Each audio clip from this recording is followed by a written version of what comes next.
So we're getting ready to move, so I thought this would be a good time to make a video of my woodworking shop. As you can see, it's 2 stories. Shares a driveway with the main house, long gravel road up to the street. The downstairs of the shop is semi-retired woodworking equipment, a lot of storage, and I have a mower, some other yard equipment down here. So here's the mower, 3 electrical panels. Some of that services the well outside, but most of it's for the upstairs shop. I have both upstairs and downstairs these little splitters for heating and cooling. They work pretty well. I have some lumber that keep it down here to have it out of the way upstairs. There's my chainsaw. I have a down cherry tree in the backyard, so I used that this year to chop up the logs. And then the shop is plumbed for with compressed air. So actually the compressor's over here, and then that old water heater serves as a compressed air reservoir. So it's over 100 gallons of compressed air. Have some shelving, have some lead jigs down here that I'm just not using recently, so they're out of the way down here.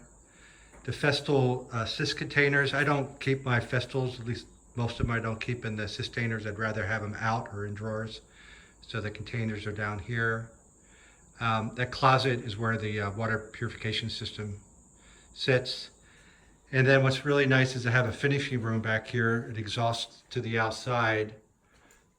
Plenty of space, cabinets, bench top. I can do all my finishing down here without ever being in my way. The shop also has a central dust collection. So here's a 3 horsepower cyclone, and then the ducting works along the ceiling joists and then pops up through the floor to collect from the machines upstairs. So I'll turn off the lights and then head upstairs.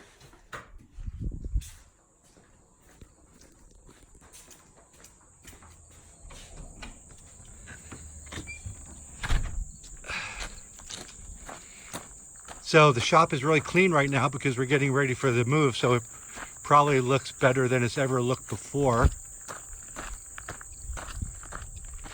We have a pond out in the front yard.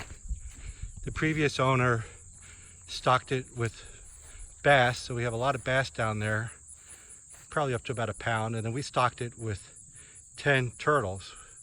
I think some of them have wandered off, but we still see 3 or 4 pretty regularly.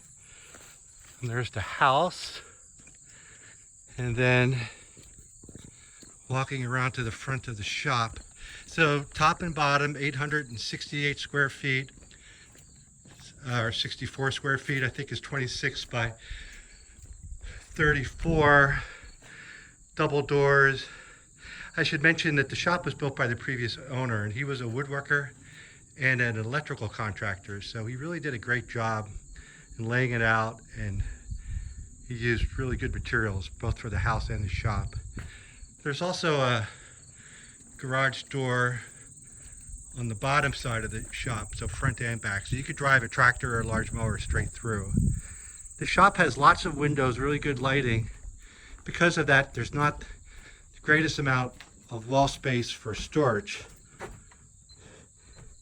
And these front doors are glass, which I probably would not do again. I had one really minor kickback at the very beginning, and it broke one of those door fronts.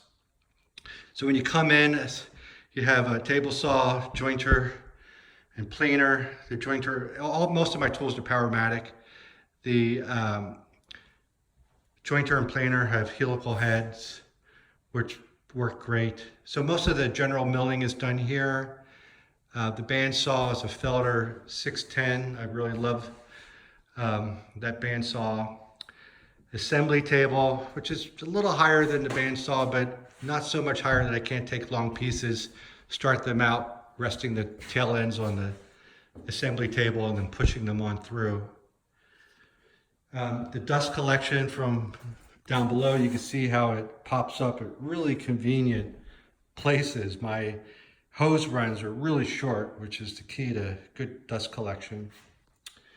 The cabinets and drawers I made after I moved in. So I have some over here and I have some behind me where the sharpening station is. I'll show you in a bit. There's my Bosch 12-inch compound miter saw. A Craig jig I mounted it permanently when I was making all these drawers and cabinets, and I've kept it there because it's out of the way. Sometimes it's just really handy to be able to get going with some pocket joinery without having to find it and set it up. I do a lot of my assembly over here on the assembly table, so I have glues and screws and drills and drill bits. And Festool track saw is one of the few Festools that I do keep in the Sustainer, and over farther behind the shop vac is a 3 horsepower Festool router. Have some jigs over here, some respirator, another electrical panel. This Nova drill press I got within the last year. Haven't figured out all the programming functions, but it's done everything I wanted it to do. Some extra routers, some more storage.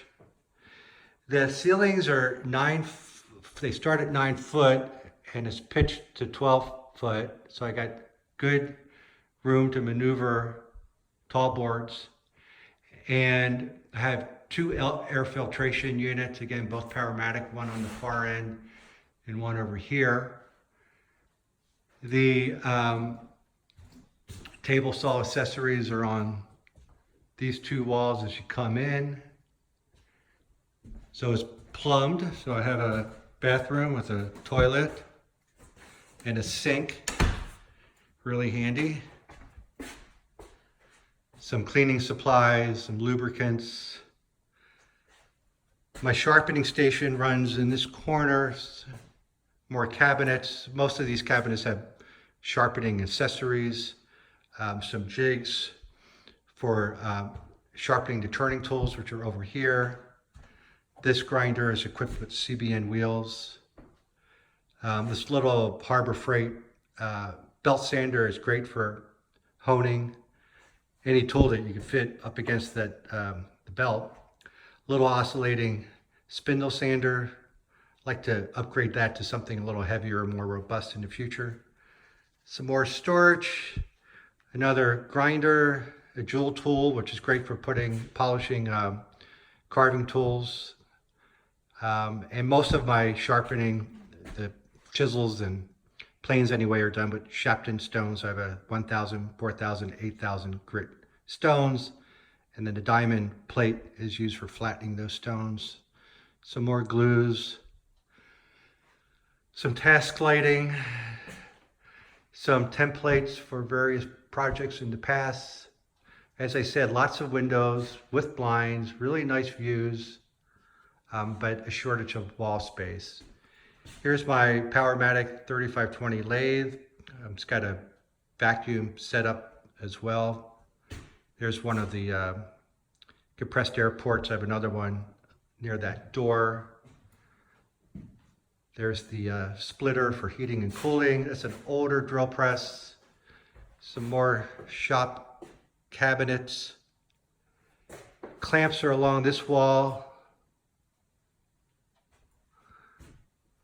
And measuring and marking tools, more clamps. And then this next wall has most of my hand tools. Some of the lesser used hand tools were in those carts I showed you a moment ago.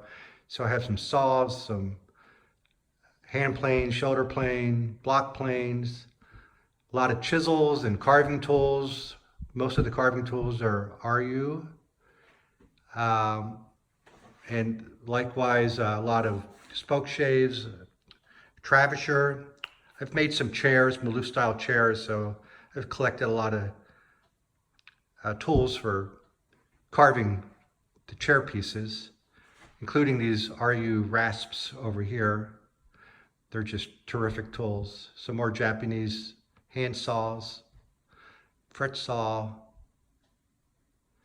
and sandpaper. A lot of sandpaper in these drawers over here as well. And I think that is it. So thanks for watching. Bye-bye.